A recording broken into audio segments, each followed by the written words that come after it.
Alrighty, guys. Aizen is gone. Geen is here. The question is, do you summon for him or do you skip him? Now, a lot of people are saying he's mid. He's an easy skip. They did the bare minimum with him. He sucks.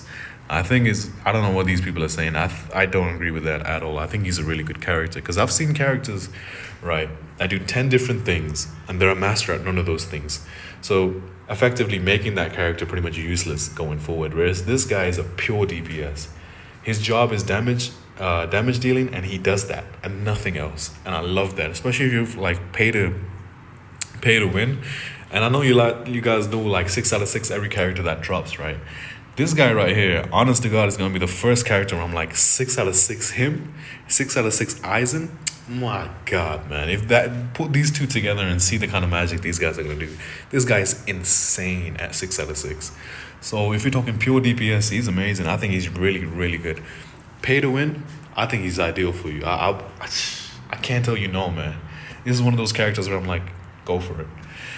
And then another way to look at it is, say if you are pay to win, right? 9 times out of 10, you're gonna replace Ikaku, put Gin in, 6 out of 6 him, and now your thrust team is pretty much unstoppable. But say if you're not gonna do that, you like Ikaku, you're already using Ikaku like I am. That's cool. I'm not pay to win though. I'm just saying. Like me, you got already a thrust team going. So what you could potentially do is then have Ikaku, Tosin, Rangiku on one side, on the thrust team. Second team could be Aizen, Gin, and then Kisuke. And you can kind of use that as like a mixed sort of team, right? So I think he's a good character, especially even for new players. If you just join in the game now and you don't have a DPS, it's kind of hard to suggest you guys get this because, look, stepping away from like pay to win and getting more into the free to play character like experience, we don't have much currency, and the thing is, there's already a thrust DPS option in the game, and he's really good. You know what I mean? I love Ikaku, man. I got a strong bias with this character.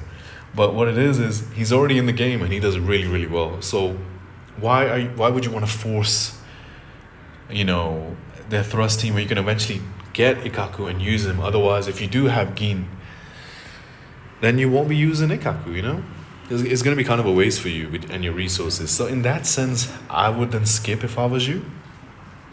But then, I would skip if I was you. I think that's what I want to say. I'm still thinking as I'm talking though. So, yeah, I'd skip him. If I was free to play, I'd skip him, man. Because, I'm definitely skipping him just for the fact, like I said, I'm using Ikaku. Ikaku's my favorite character. I know it sounds kind of funny. As someone in the comments already said that to me. It's like, why would you... Who likes Ikaku? Dude has like 3-4 appearances in the show. And I'm like, hey, come on, man.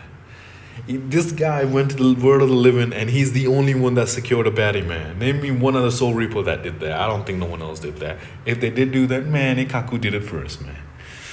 But yeah, so he's a good character. Now, free to play, another reason why I want to encourage you guys to get this character, if you look at their boundaries, at 0 ascension for Gin and 0 ascension for Ikaku, they're more or less the same, like it's not that much of a drastic difference.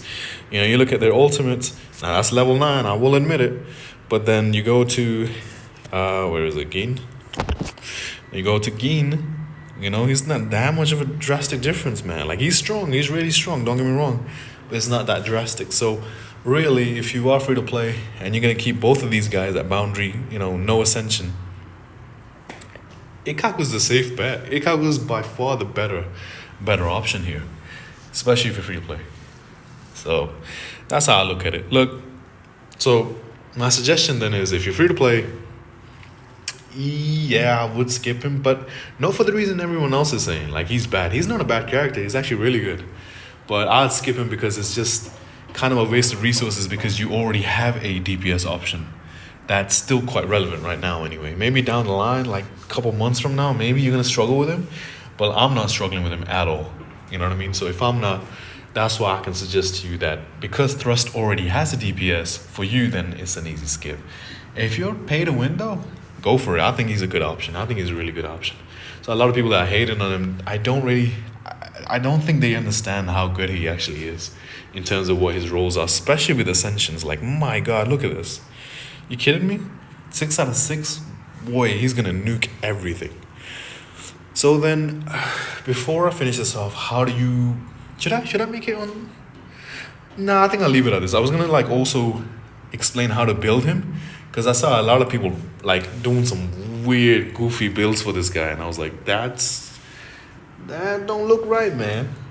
So you know what? What I'm gonna do? I'm gonna make another video right now on builds, because I did talk to a few people. They're still quite confused, and I was looking at like my chat, man, like my world chat, my service chat, and bro, every single person that was sharing their character, it was all wrong. They don't know how to build. So I was thinking, you know what? I probably should help, like at least for my basic knowledge, because I'm a casual player too. You know, like I'm not an expert. I'm not a dev. I don't know every single thing, but just like what I've like sort of like my own little theory of how to come up, how to build these characters. I will share that with you guys and see if I'm right. Like I said, I'm a novice too. I'm a casual too. If I do make a mistake, you can tell me whatever. So I'm gonna make that video now.